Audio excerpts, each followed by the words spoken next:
Assalamualaikum warahmatullahi wabarakatuh. Welcome to back my YouTube channel. Kembali lagi channel aku Muhammad Sabar Channel, kembali hadir buat kalian semuanya. Oke guys, ke video kali ini saya akan membuat sesuai dengan pertanyaan kalian yang mengenai bang, aplikasi apa sih yang abang edit dalam YouTube abang gitu. Jadi saya akan mengatakan beberapa aplikasi yang saya gunakan dari dasar saya membuatnya sampai selesai, itu aplikasi apa yang saya gunakan gitu. Jadi oke, sebelum itu jangan lupa untuk klik tombol subscribe di bawah sini, jangan lupa like, komen, dan share video ini, dan nyalakan notifikasi yang ada di samping subscribe. Karena subscribe itu gratis, supaya kalian mengetahui informasi yang akan saya berikan selanjutnya. Karena ini tutorial YouTube pemula, kalian harus tahu juga seperti itu guys. Kalau ini bermanfaat, jangan lupa like dan komen. Oke guys, ada beberapa aplikasi yang aku gunakan di YouTube aku, itu ada beberapa. Jadi di YouTube ini di para YouTuber itu mempunyai aplikasi-aplikasi yang mereka sukai gitu ya guys ya. Tidak hanya menyangkut dengan aplikasi yang aku sebutkan gitu, karena bebas aja gitu, mana yang mudah itu yang di download gitu, itu yang dipakai gitu. Jadi bagi saya aplikasi-aplikasi yang saya gunakan ini adalah yang paling mudah untuk saya lakuin gitu. Baik kalian juga yang memang sudah mempunyai aplikasi lain, itu terserah gitu, tidak masalah gitu. Mana yang mudah itu yang laksanakan. Yang penting hasilnya atau yang ditampilkan tuh sama aja sih hasil editannya gitu, tergantung cara masing-masing. Oke, tidak berlama-lama, ini dia videonya. Pertama, aku menggunakan aplikasi dari kamera sendiri ya guys ya. Aku sudah hubungkan dengan mikrofon, itu aku mendownload aplikasi Open Camera. Open Camera ini yang dia warna biru kameranya. Terus aku memakai aplikasi ini, itu mudah sekali untuk dia menangkap getaran suara dengan speaker yang saya gunakan, sehingga itu mudah untuk didengar, dipahami oleh kalian semua yang mendengarkan video ini. Nah, itu aplikasi yang pertama adalah Open Camera. Nah, aplikasi kedua yang saya gunakan adalah untuk cara ngedit fotonya, itu saya menggunakan aplikasi KineMaster. Kenapa saya milih aplikasi KineMaster ini? Karena aplikasi KineMaster ini sangat mudah untuk dipelajari gitu. Apalagi YouTube pemula ini sangat ibaratnya aplikasi ini bagus gitu. Apalagi secara editannya gitu. Terus fitur-fitur dalamnya gitu. Ya seperti berkelas lah, seperti YouTuber luar gitu. Hasil yang kita laksanain tergantung editornya bagus atau tidak gitu.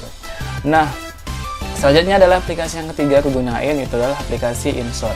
Kenapa saya milih aplikasi InShot ini? Karena saya juga suka membuat story-story ya guys ya, apalagi video-video singkat kayak parodi gitu atau yang lain.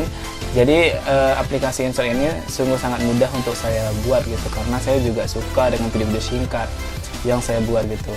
Sehingga aplikasi InShot ini sangat mudah untuk dipakai untuk pemula gitu. Tapi terserah kalian sih guys, apa yang paling mudah ngelakuin. Boleh di Viva Video, terserah deh, yang penting saya menyukai aplikasi InShot ini. Itu dia. Nah, selanjutnya adalah aplikasi yang saya gunakan, yaitu yang keempat, VSDC Free Video Editor. Nah, aplikasi ini tuh sangat mudah bagi saya untuk ngeditnya gitu, apalagi menambahkan sound suara, menambahkan efek-efek untuk supaya jelas video kita menarik gitu. Jadi saya memilih aplikasi VSDC Free Video Editor ini, udah saya download dan saya ngeditnya di laptop.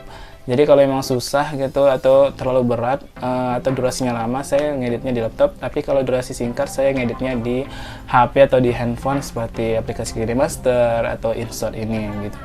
Nah, selanjutnya adalah saya juga mengambil aplikasi untuk thumbnail yang saya buat adalah Thumbnail Maker. Nah, kenapa saya mengambil Thumbnail Maker ini? Sebenarnya saya tidak terlalu jago ya guys, yang ngedit yang support gitu buat latar belakangnya begini terus gimana. Tapi saya aplikasi yang sederhana aja atau yang mudah atau cepat selesai aja sih sebenarnya. Yang penting orang paham sih maksud dengan tujuan di video kita gitu. Jadi covernya atau thumbnailnya ya biasa aja gitu, nggak terlalu susah-susah juga gitu. Jadi saya mengambil aplikasi Thumbnail Maker ini sebagai untuk saya ngedit gitu, untuk thumbnailnya atau cover dari video yang saya buat di YouTube saya.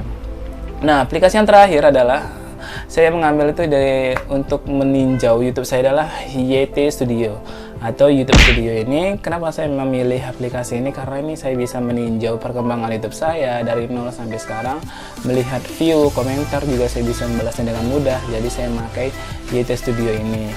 Nah, itu adalah sekitar ada 6. Memang saya menggunakan aplikasi ini, memang ini sangat mudah ya saya gunakan gitu, apalagi YouTube pemula gitu. Baik juga dari kalangan lain juga memilih aplikasi yang mudah untuk mereka gunakan gitu, dari editannya bagus gitu, tidak ada masalah sama sekali. Yang penting kita ya rajin gitu untuk kita download, kita mengeditnya dengan senang hati, kita senang melakukannya gitu. Jadi tidak ada masalah gitu, aplikasi apapun kalian tetap bagus untuk kita mulainya gitu. Jangan sampai kita tidak upload atau jarang upload gitu. Kuncinya ya sering-sering upload aja guys. Yang penting kita semangat dan menyenangi kita ber-YouTube ini. Nah, itu tadi, semoga bermanfaat buat para YouTuber pemula. Jangan patah semangat, tetap semangat untuk belajar di media sosial ini, apalagi khususnya di YouTube ini, karena YouTube ini sudah mulai maju gitu perkembangannya. Thank you guys telah menonton video ini. Jangan lupa klik tombol subscribe di bawah sini, like, comment, dan share. Okay guys, thank you so much for watching my videos. Don't forget to like, to subscribe my channel. I hope you enjoy this video. See you again. Assalamualaikum warahmatullahi wabarakatuh.